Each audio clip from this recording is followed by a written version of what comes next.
Hello, చెప్పాను కదండి కుదరదని. ఫోన్ పెట్టేయండి, పెట్టేయండి. హలో, ఇప్పుడు వచ్చారు. ఇప్పుడు కొంచెం బిజీగా ఉన్నాను, మీరు తర్వాత ఫోన్ చేయండి, చెప్తాను. Okay. It is from home department. I can't help it to. చక్కబడి here. ఏం హియర్ అండి, ఈ రోజు అమ్మాయి ఊరెళ్తుంది. మీరు అబ్బాయి సెండ్ ఆఫ్ ఇవ్వండి, అమ్మాయి వెళ్ళదని తెలుసు కదా. ఏం వేసేసు, త్వరగా రండి. వదినా, ఉన్నది ఒకగానొక కూతురు, చదువుకోవటానికి హైదరాబాద్ దాకా పంపాలా?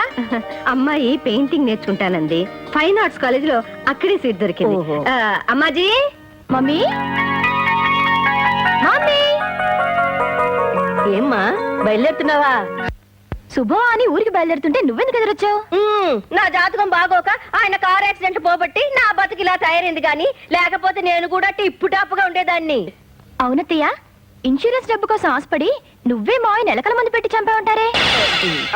ఏం ఇన్సూరెన్స్ లే, 1,00,000 వస్తుంది అనుకుంటే కమిషన్ 15,000 పోగా 85,000గా చేతికొచ్చింది. ఏంటమ్మా నువ్వు నోడు.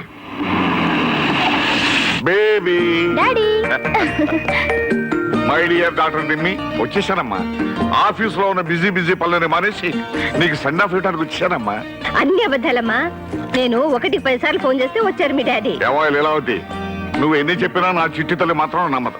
అది కోరుకుంటే కోహినూరు వజ్రాన్నైనా తెచ్చేస్తా.